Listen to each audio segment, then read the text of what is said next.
But we haven't got a dog, muttered Rob, knowing he was wasting his breath. No, not yet. Replied Jenny. But I've always thought it is good for the kids to grow up with animals. Gradually they moved further into the house. Layers of old wallpaper hung there by previous owners were peeling off. In the kitchen they threw out the old stove and installed an auger, while painting the walls a cheerful yellow. No problems here. It was as if the old house was giving its approval. Rob got some local men in to help clear generations of overgrown shrubs and trees. Ladders were put up against the walls, and the ivy and Virginia creeper pulled away, exposing the windows with small diamond-shaped panes of glass. Many of the windows had missing panes, and others were going to need to be completely renewed. It would take a long time, but Rob just shrugged and reminded himself they were planning to live here for a long time. While he was outside, Jenny moved into the drawing room, a room she loved. Low dark beams, light splashing through the windows, and onto spring flowers she had arranged in vases. A big mirror was mounted above the enormous open fireplace. She had joked that they could cook an ox on there. No trouble at all. She arranged the comfortable sofas and chairs, and placed the few bits of furniture they had against the walls. Some pictures and some lovely bright furnishings, in keeping with the style of the house, would make it perfect. By this time they had moved in. Each child had his or her own bedroom, not yet fully furnished, but you couldn't do everything at once, she reminded herself. The bedroom she and Rob shared was looking straight, if not exactly the way she was planning. The big playroom in the first floor, with its lovely large windows looking out over the front garden, faced south. It had such a nice feel to it. She smiled as she thought about this room, filled with their toys and games. Although Harry liked to use his electronic games in the quiet of his own room, she could imagine the children playing happily together in there. Later, she dated the beginning of the unrest to the time when she began on the dining room. It began almost imperceptibly. Odd little things. There had been the occasion of the vase of flowers she had arranged and placed on the windowsill in the drawing room.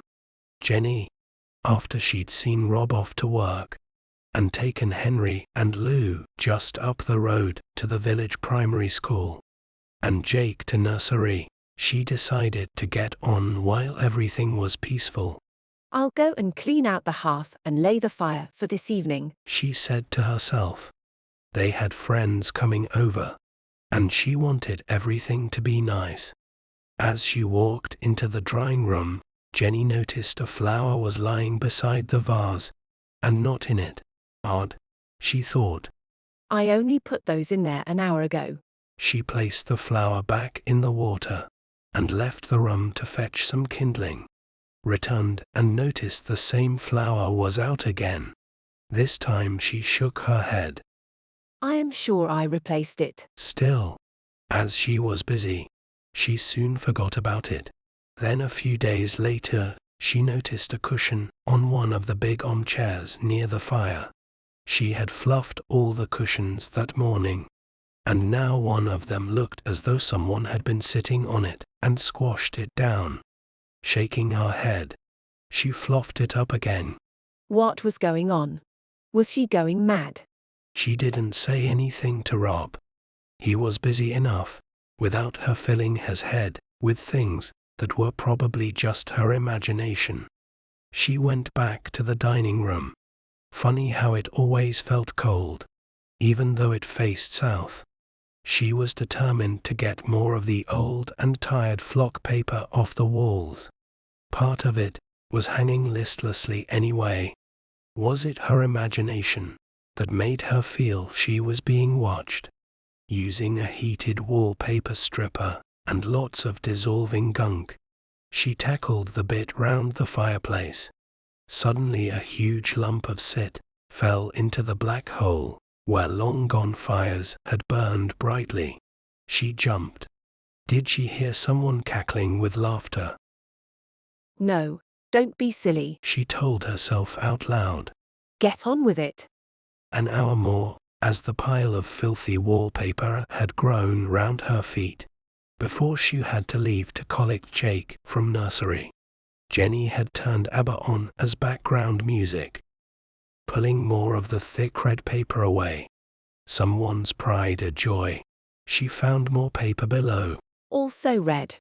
I am working along the same lines as those who had gone before me.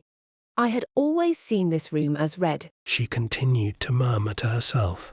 An hour more, as the pile of filthy wallpaper had grown round her feet, before she had to leave to collect Jake from nursery. Jenny had turned ABBA on as background music. Waterloo blared out. She loved the bright and cheerful music, although she knew it wasn't Rob's taste. I'll leave it on, She said out loud. After making herself a little less like a homeless tramp, Jake was chatty as they walked home holding hands.